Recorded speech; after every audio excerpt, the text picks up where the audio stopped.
감사합니다. 자, 여러분들한테 도심 복합개발 사업에 대해서 제가 오해 아닌 오해를 풀어드리도록 하겠습니다. 자, 첫 번째가요. 도심 복합개발 사업은요, 기존에 해왔던 재개발하고 상당한 차이가 있습니다. 그 첫 번째가 뭐냐면, 일단 조합이 없습니다. 그래서 비리 같은 거라든지 이런 부분이 없고 투명성이 제일 1번이라고 보고요. 자, 두 번째는 뭘까요? 여러분들 제일 부담스러워하는 부분이 추가 부담금이에요. 추가 부담금을 첫 번째 줄이는 방안은 뭐냐면, 용적률을 많이 지어서요, 일반 분양 개수를 많이 증가해야 돼요. 자, 그러다 보니까 여러분들이 지금까지 재개발해왔던 곳에는 용적률을 300개밖에 안 줬어요. 하지만 도심 복합개발 사업은요, 역으로부터 350m 이내에 있을 경우에는 용적률을 최소 360개 정도 또는 최대 500개까지 줄 수 있어요.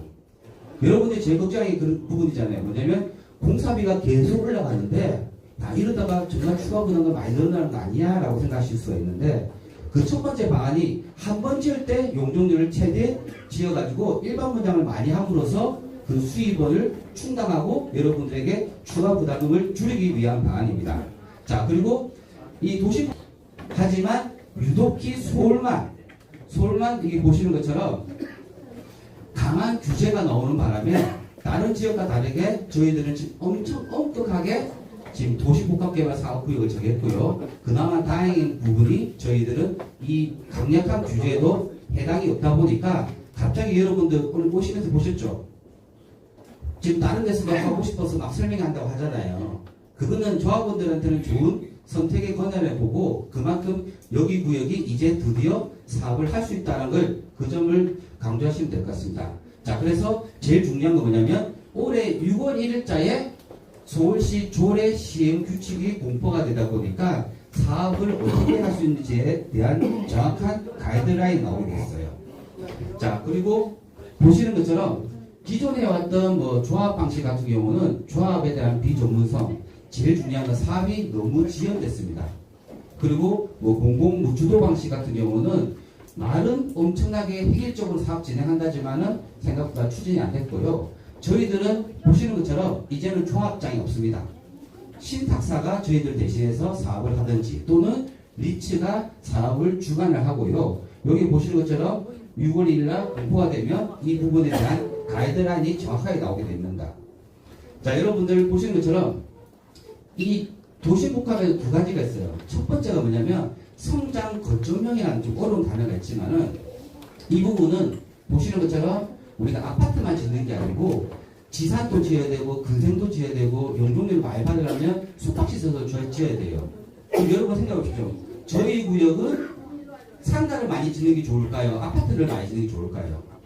당연히 상품 가치가 있고 여러분들에게 수익을 극대화할 수 있는 것은 저희 아파트라고 보이다 보니까 저희들은 다른 거와 다르게 주거 중심형으로 해서 한강변 앞에 있는 고품격 주거지로서 저희가 사업을 진행하고자 하는 겁니다.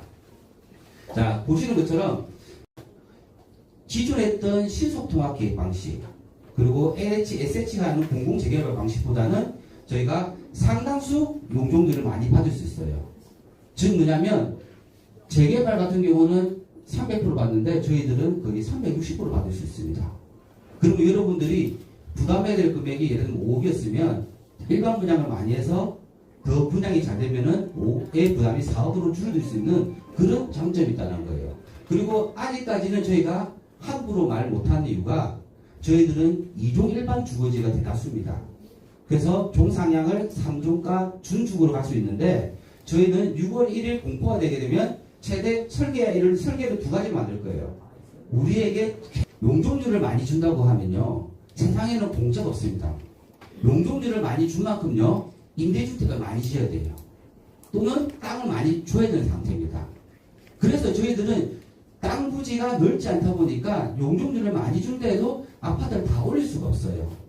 그렇다 보니까 여기 보시는 것처럼 일단 재개발보다는 용적률을 많이 줍니다.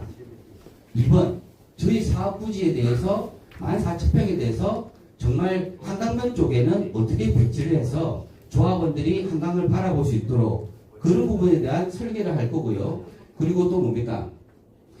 용적률을 많이 받은 만큼 여러분들 뭡니까? 임대주택이라든지 예를 들면 땅을 내주든지 아니면 현금을 줘야 되는 방이 발생할 수 있다 보니까 용적률은 저에게 적합한, 즉 뭐냐면 계획할 수 있는 범위 내에서 용적률을 만들어야 되고요. 근데 아까 보시는 것처럼 신문기사에서도 지금 대두가 되는 부분이 여러분들 보십시오. 5월달 끝나고 6월달부터는 아마 지금까지는 신속통합계획 방식이 많이 제1에 올랐을 거예요. 이제부터는 민간 도시 복합개발 사업이 아마 대두가 될 거라고 판단이 됩니다. 자, 그러면요. 여러분들 이 절차에 대해서 제가 개인적으로 여러분들 선도지구 아세요? 1기 신도시 선도지구에 그게 제가 사업 시행자 지정 방식, 즉 신탁사가 사업을 주관하는 방식을 제가 해보니까요. 제가 후암동 1구역에도 제가 자보다 사업 절차가 정말 간소하고 빨리 될 수 있어요. 즉 3번 9-1은요. 1년 반 만에 사업 시행자를 지정해서 조합 설립까지 갈 정도예요. 참고로 말씀드리면 이 사업 시행자 지정 방식은 신탁사만 하는 게 아니고 공공기관인 NH도 할 수도 있습니다. 근데 제가 느끼는 바는 정말 여러분들이 재개발 너무 오래 걸려 라고 생각하지만 여러분들 생각보다 사업 시행자 지정 방식은 사업 절차가 간소화되고 여러분들이 체감할 수 있다는 겁니다. 자, 그리고 일부 제가 이 말씀드리는 부분 중에서 여러분들 정말 정확하게 아셔야 되겠어요. 자, 이 사업은요, 이 사업의 주인은 누굽니까? 정확하게 말씀드릴게요. 소유자입니다. 대신에 여기 계시는 분들이 돈을 내는 게 아니고요. 본인이 가지고 있는 집을 가지고 현물 출자를 하는 거예요. 자, 여기서 한 가지 방법이 뭐냐면 여러분들이 주인이지만 이 사업을 조합 방식으로 하다 보면은 비리도 많고 싸움이 벌어져가지고 이 분쟁이 발생할 경우에는 사업이 계속 지연될 수가 있는데 사업 시행자 지정 방식으로 진행할 경우에는 여러분들 뭡니까? 우리 대신에 전문가들이 사업을 해주는 거예요. 그리고 여러분들 사업할 때 돈이 다 필요하잖아요. 그런 부분에 있어가지고 여러분들이 십시일반 출자를 할 수가 없는 부분이 있다 보니 예전에 시공사 선정할 때까지는 정비업체한테 돈을 부탁했고 시공사 선정되고 나면 분명히 계약서에는 갑하고 을에서 우리가 갑인데 현실은 돈 가지고 있는 을이 갑처럼 행사했어요. 그런 부분에서 사업 초기부터 모든 자금에 대해서 여러분들이 걱정 안 하실 수 있을 만큼 충분히 자금을 조달할 수 있다는 겁니다. 자, 그래서 여러분들 정말 설명회를 들으시면서 제일 중요한 게 뭐냐? 우리가 제일 선택을 잘해야 될 거는 누구냐면 피해업체가 아니에요. 정말 중요한 거는 신탁사를 어느 신탁사를 선정을 하고 여러분들 아시겠죠? 우리 사업이요 거의 1조 이상 되는 사업입니다. 그 사업에서 스스로 1%, 1.5%, 2% 이 부분이 몇백억 되는 거예요. 그 몇백억을 맡겼을 때 정말 우리한테 잘해줄 수 있는 신탁사를 선택하시는 게 거의 1번이라고 보는 거고요.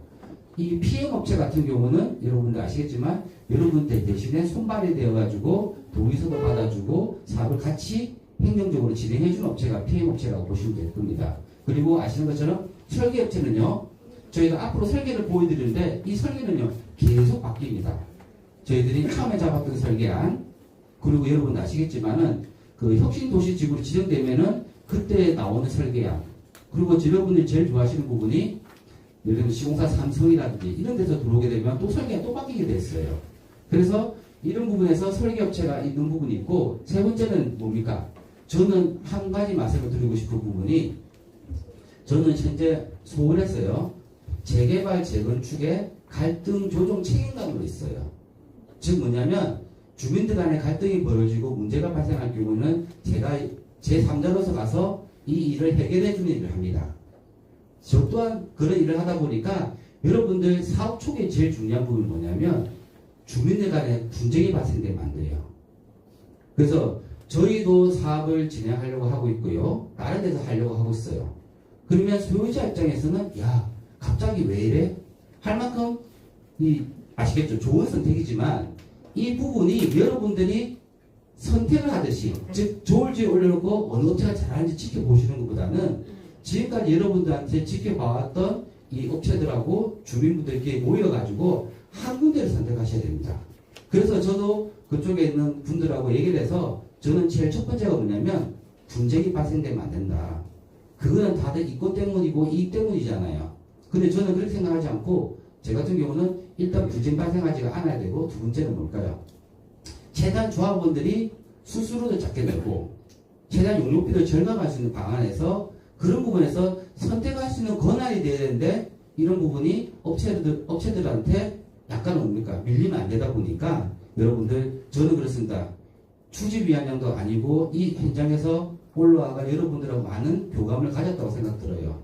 그 부분에서 저는 최고 오늘 설명의 중요한 사항은 뭐냐면 여러분들 절대 싸우지 마시고요.